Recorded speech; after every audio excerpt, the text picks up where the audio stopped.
Make sure go ahead. All right, you talked about Doug a lot in Minneapolis. How do you expect him to contribute early this year? Well, Doug is a very special, unique player that knows how to play the game of basketball.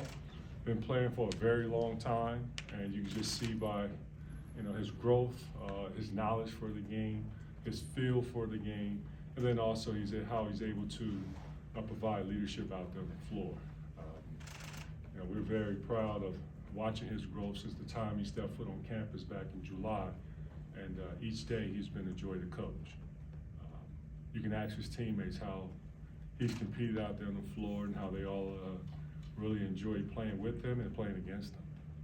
But from my eyes, what I've witnessed is that this young man will have a huge impact on our program. On your left is James. Hey, Juwan, I guess what was it like meeting Yusuf for the first time, and I guess what were your first impressions? It was great. It was great. I've had a lot of conversations with him on the phone, Zoom calls, and couldn't wait to get the opportunity to see him in person.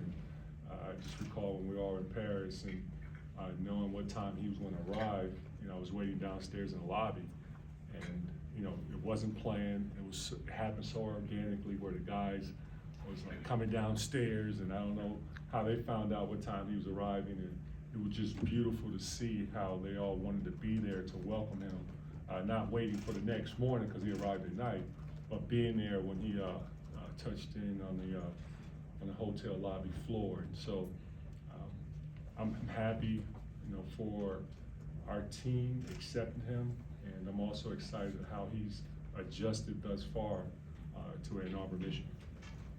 Go ahead, Tom. Yeah, Juwan, go back there, Walton, Xavier Simpson, for your guys at guard, and now the last 3 years in the Michigan program, the transfer and that leadership role at point guard. How big of a challenge has it been? It looks like it's worked, but how difficult is it to have a guy from an outside program coming in? Well, it's not, and I know your point you're making, it's not easy to have, whether you have a freshman point guard or you have a grad transfer to come in and step in right away and be able to pick up, a new system than what they've been accustomed to, where they were playing for, whether it was in high school or for a different program. But that's where we as coaches, we embrace the opportunity to teach, learn and grow. And we learn too as coaches as far as learning your players and what makes them and what they, of course, get excited about, what's their skill level is like, and what's the communication part is like, and then what they know as far as from a basketball IQ level. And with that, I'm always about helping our players in any way that I get an opportunity to coach them. I love to see the growth in each player, and now with Jalen, who come from Princeton, and Doug, who's from Paul VI, they came from really good coaches.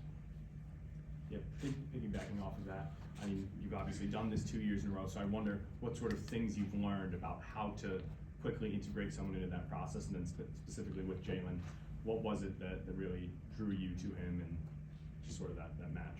Well, let's give Ward credit.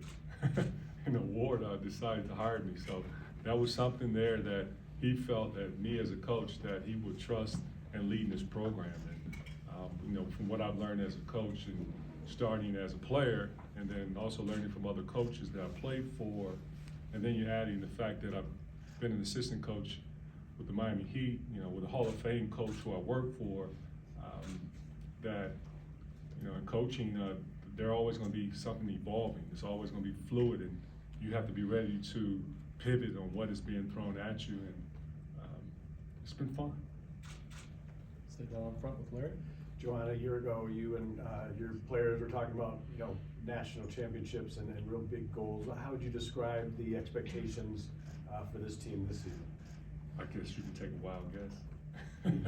Nothing changes.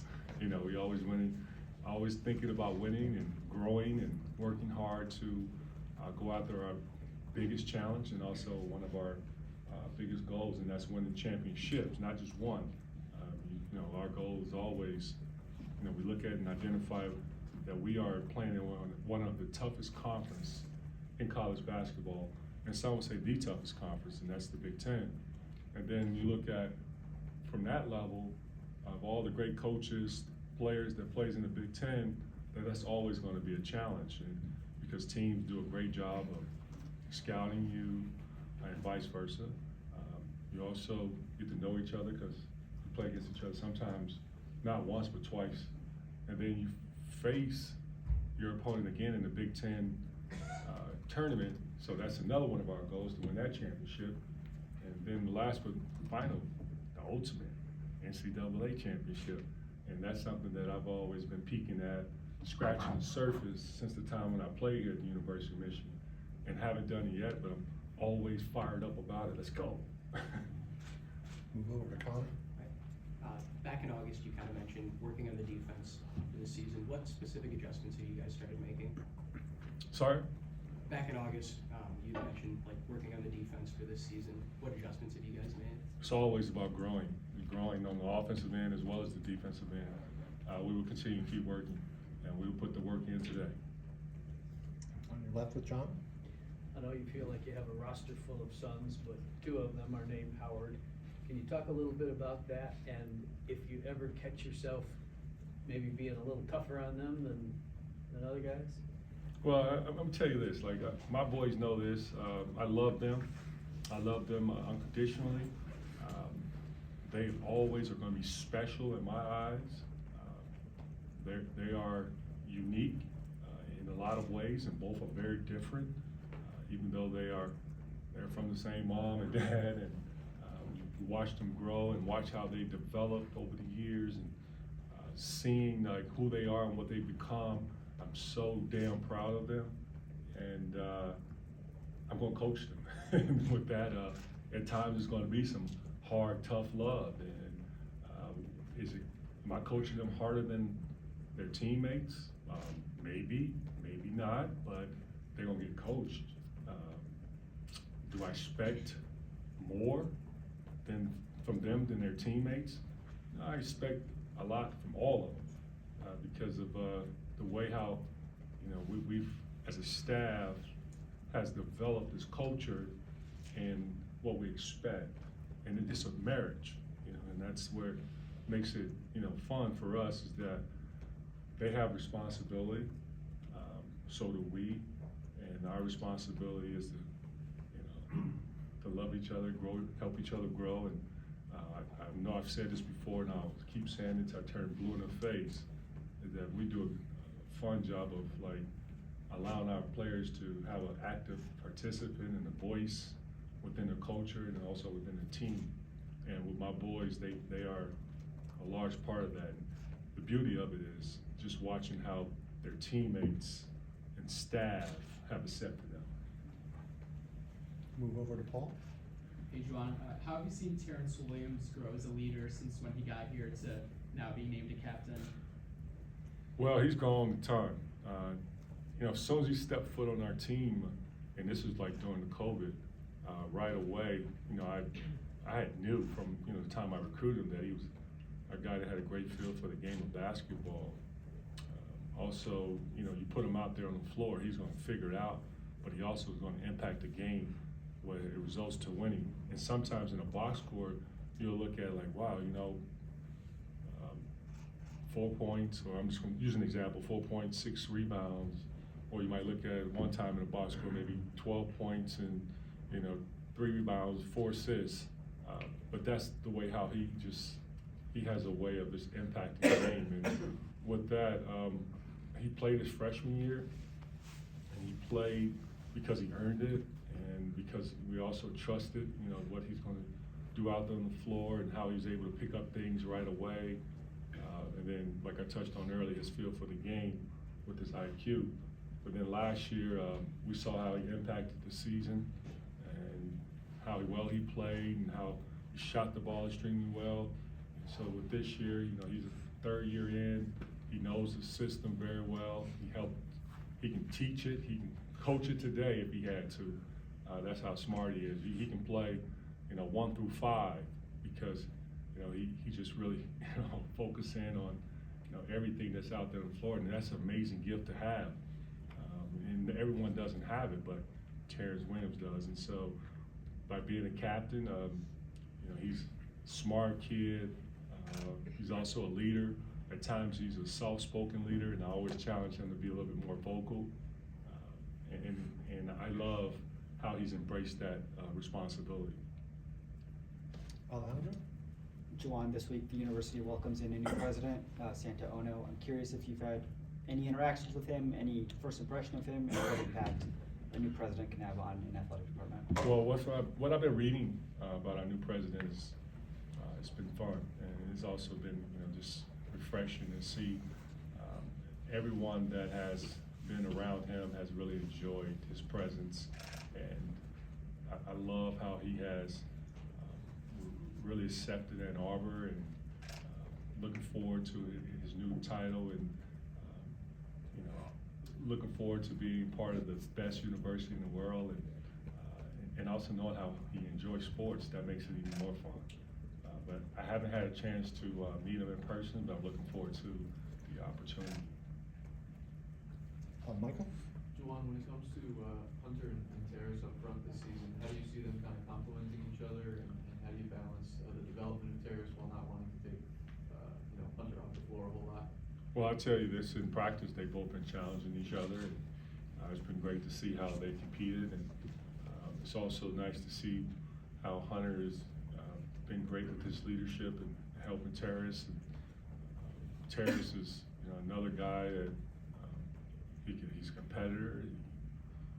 He loves the game of basketball, and his teammates love being around him because he's so smart, so cerebral, and can do many things out there on the floor and impacting the game. And we'll see how the season goes.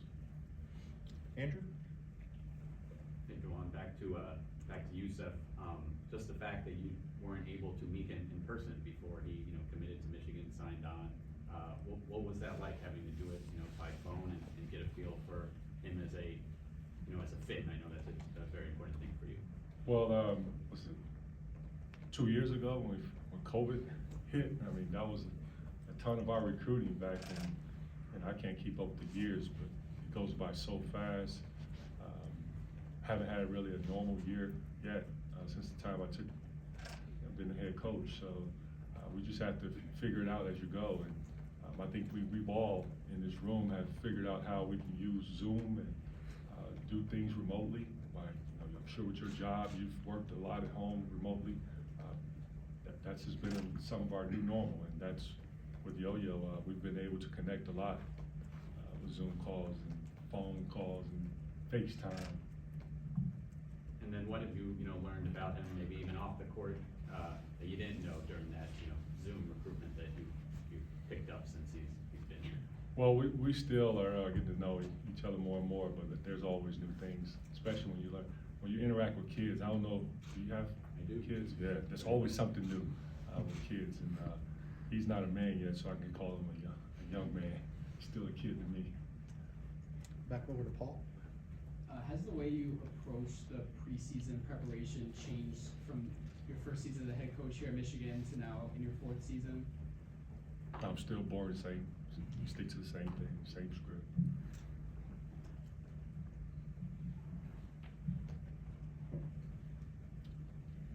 Juwan, what do you feel like is left to prove or left to accomplish? I didn't hear the first part. What do you feel like is left to prove or left to accomplish for Hunter? As a guy who played at this level and played really well, but what's maybe the next step for him? Winning a championship. That's what he just told everyone, that was a big reason why he came back to school, is to win a championship, and I believe it. And he's working hard to help lead and to bring the championship to Ann Arbor. In the back, Coach? Juwan, with your incoming freshman class, what are some of the programs or activities that you're implementing at practice to kind of help build that team chemistry for some of the new guys and the guys that are still here? We had one of the best trips ever this summer. I don't know if you had a chance to witness it on social media or read it in the newspaper, but that trip, being able to go to Paris and also Athens, Greece, and Mykonos was some of the best. When you talk about being able to bring a team that's very new and having one returning starter, 3 juniors, two grad transfers, 5 new freshmen, and two guys that were, no, excuse me, 3. Kobe Buffkin, Isaiah, and Will, who was on the team last year, but Kobe played more than Isaiah and Will. That was the most important time for us this past summer, is getting away, and that really helped our team in a lot of ways of performing.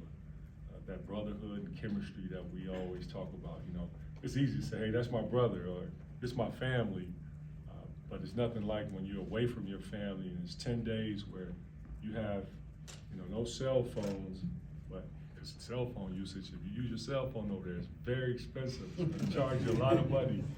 And they had to be forced to talk and hang out, and they couldn't go anywhere but to see each other face every day, and to see my face every day. It's like, it was awesome. So that's what really brought us all together. And I think from that trip, we've learned a lot about one another, and hopefully it will carry over to this season and continue with our culture.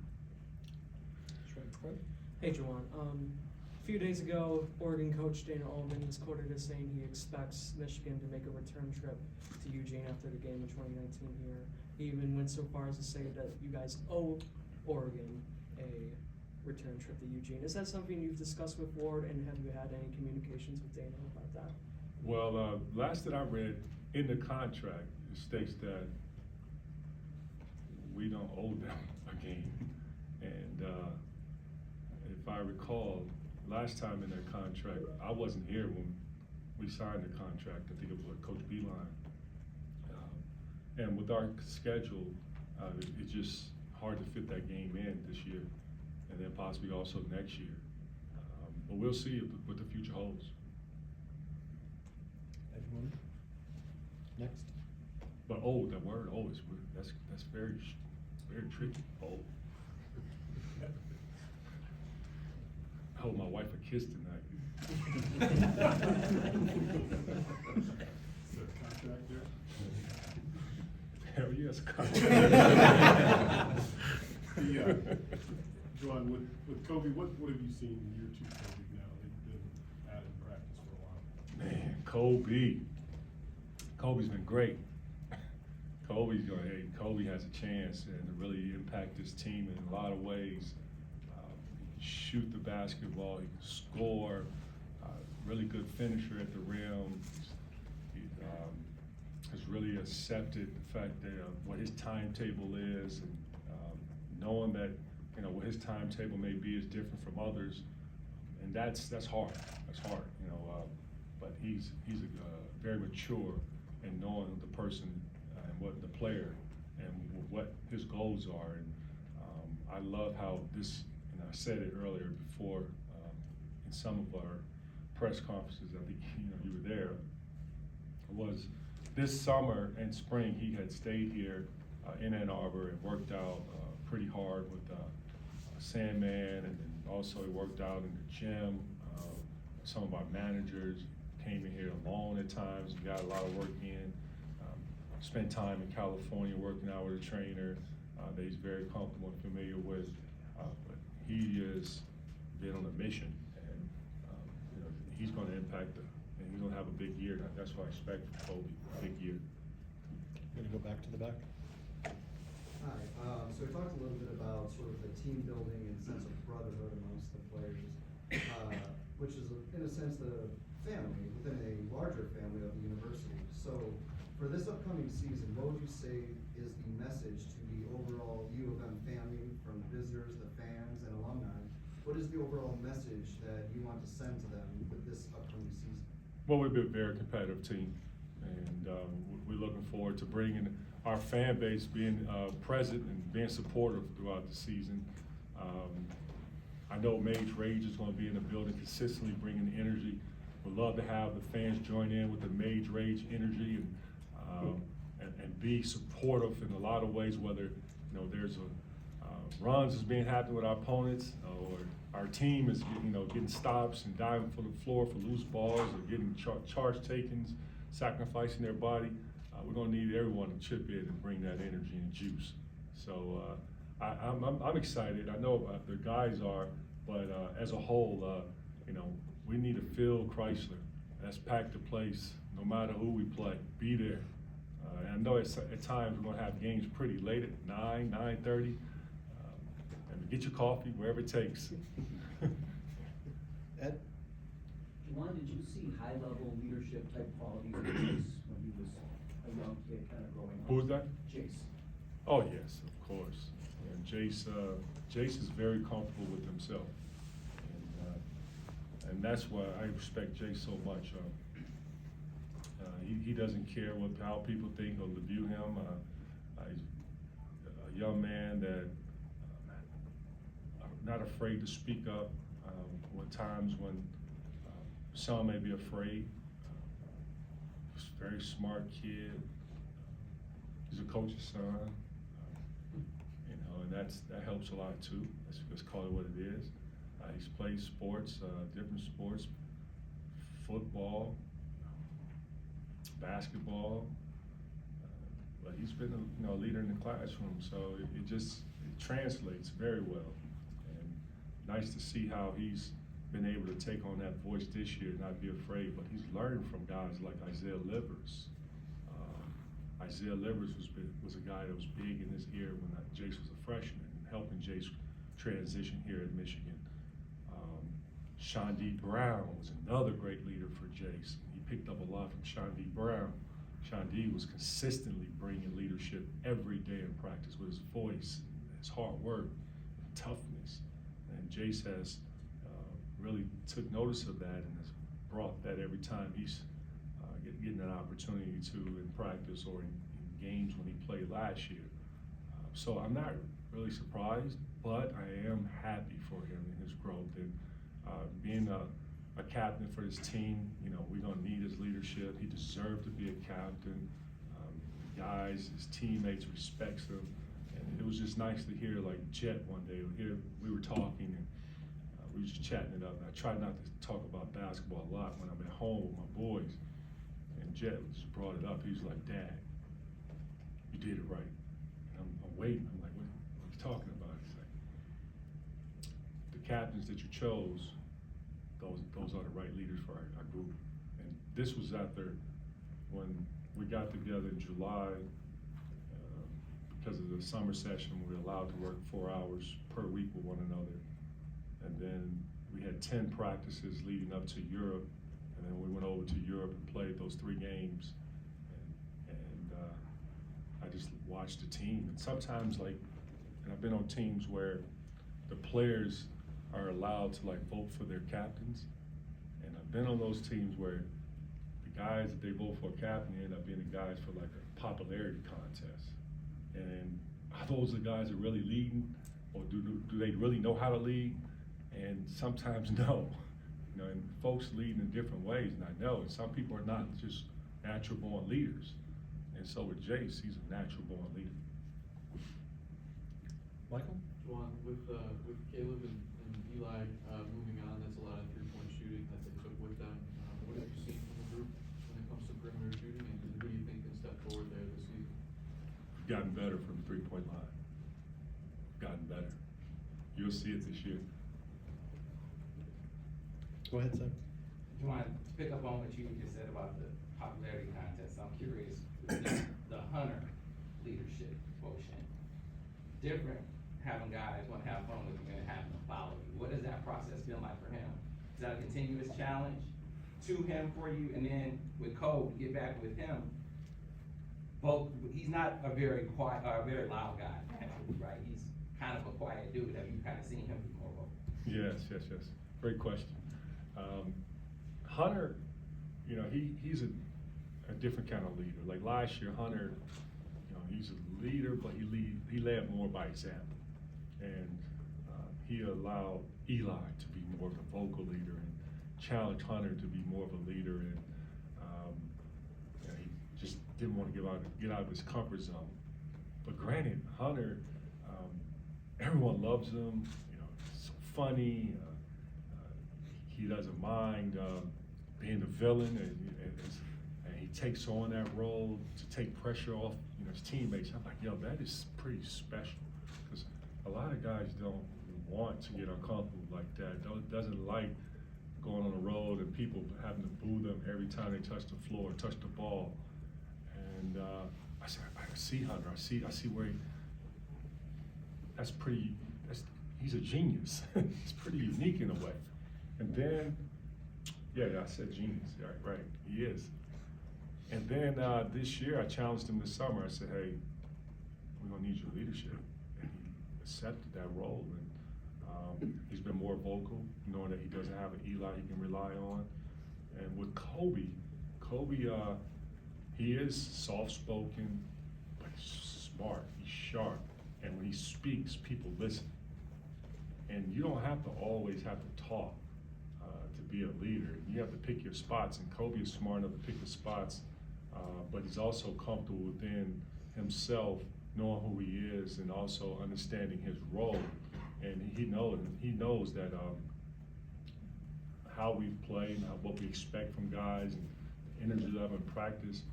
But what I love about Kobe that's so special is he takes ownership when he's not doing his job.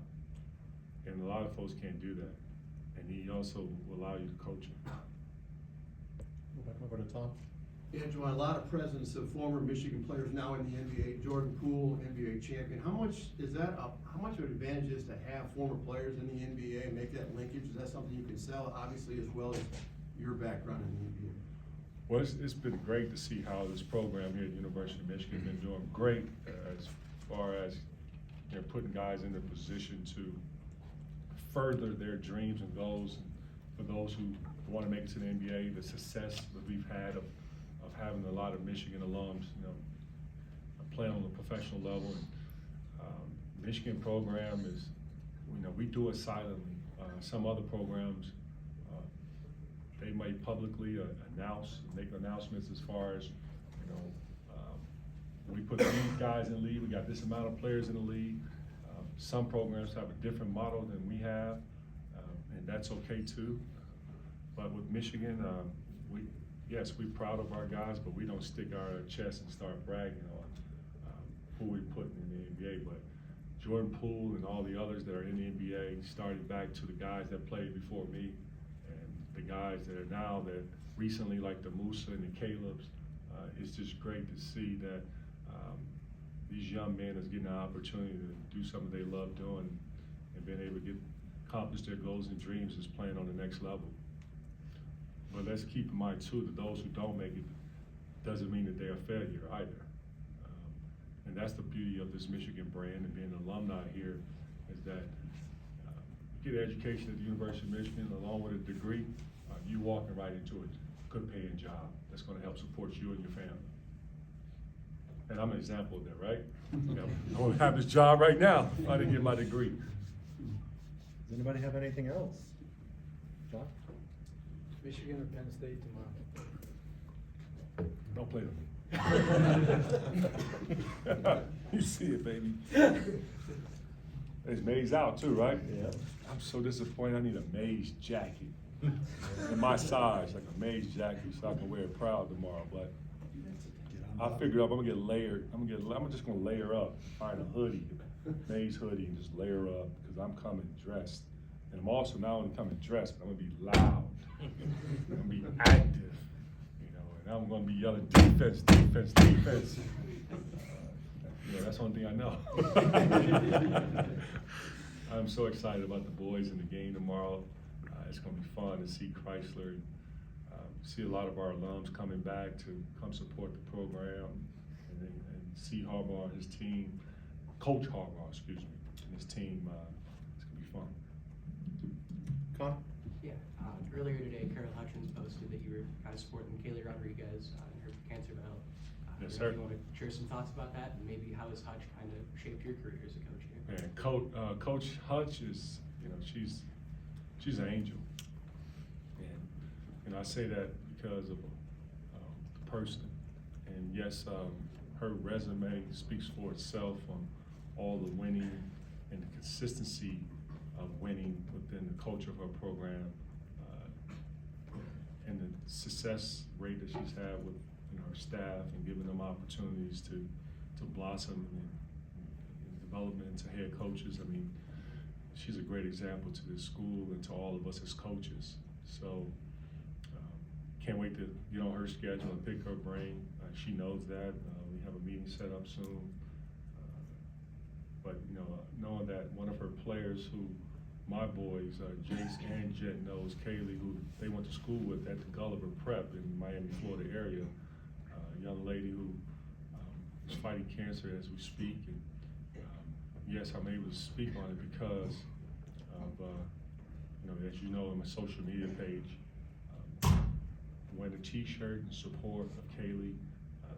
It's a tough time for her and her family. And, my prayers is out for her, and I'm going to be supporting her during this time. And I've had friends and family who have beat cancer, and I also have friends and family who have lost the battle. And so I just ask all of you, please continue to pray for Kaylee and her family, and also Coach Hutch and her staff, as Kaylee is dealing with this tough situation. John? Hey, Juwan, I don't think we've asked about Joey Baker. What's he brought to the spring? First of all, is he full go now from health perspective? Yeah, he's been practicing. Yeah. Yes. What has he brought? But you'll see today, because I know you're going to be out there. What has he brought? He won't be practicing today, okay? Oh, okay. Okay, all right, so, no. What has he brought? And I guess, what kind of role do you expect for him this year? Well, he's brought leadership, experience, a competitor, a guy with a great work ethic, played in the Power 5 conference, great program, Hall of Fame coach and Coach K. And, not just the fact that everyone talks about how well he can shoot the basketball from outside, but what I've been impressed with him is his level of competitiveness. And also what's been great about him is watching him smile every day. And you come from a program like Duke, and you talk to Joey, and hopefully you get a chance to chat it up with him. It's nice to hear how he's been happy about being here at the University of Michigan, and enjoying working with his teammates and seeing how the staff that we all are all in, helping him be the best version of himself. Ted Lasso? So, I gotta check my phone, because I know the staff coming on next. Yeah. 36. This is the last one. Since you mentioned it, okay, what is Joey's health status that you are willing to share? Well, because we've had, pretty, what is it, 4 days in a row of practice, and I just wanted to give him a day off, just to rest. Keep in mind that he had surgery on his hip, and I know you guys are well aware of that, but I don't want to break him down, and nor do we want anything to flare up, but just want to give him a nice little pitch count as we head into November. All right, Coach, thank you so much.